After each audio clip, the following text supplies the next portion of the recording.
Rick, let's begin with you, sir. Your thoughts on a payrolls report? So maybe, I think versus consensus a little bit underneath. I have to say, though, I'm pretty blown away that we're still creating a 3.9 unemployment rate. I went back and looked at, we think we're going to go to 3.5, maybe a bit below that.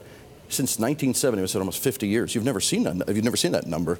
This is some pretty incredible stuff. We look at earnings reports, and you look at industries like trucking or construction. You look at the bounce back in construction. This number, it's hard to find the people. Yeah. So no, I think the number is. It's certainly not going to change the Fed. It's certainly. It's interesting. The markets right before where we were exactly the rates markets to the tick. Were exactly where we were before the number. I think the markets are suggesting this is pretty much as expected.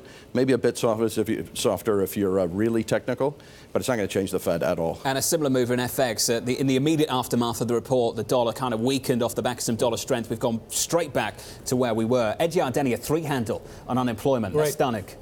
Yeah, I think it's really quite possible. The economy is doing extremely well. I actually prefer to look at the ADP data unemployment because that's hard data, and it's been about 200,000 per month. So we are finding people, but we are at full employment. I mean, the number of people that are unemployed is about 6 million, and the number of job openings happens to be 6 million. So we got basically frictional unemployment.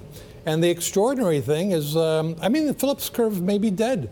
It's certainly flattened out pretty dramatically, which is what dead people usually do. They kind of go into a coma and they lie flat. Yardeni. Robert Tipp, your thoughts? Unemployment down to 3.9 and average hourly earnings disappointing. It's not the kind of relationship you expect to evolve. Average hourly earnings to flatten out, but unemployment to carry on going lower. When you look through, some things are working really exactly as expected. We had the ECI the other day, even underlying these average hourly earnings, there's a very slow improving trend.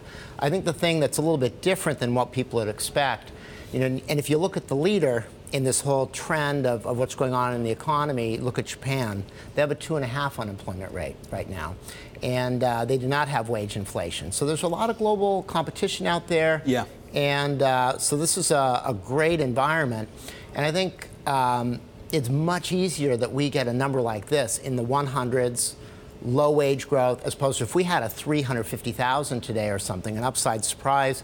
The inflation target was just achieved on Monday, and the PCE got to 2.0, and people would be concerned about overheating, the Fed maybe having to accelerate. So this is really a great number for the markets, I think.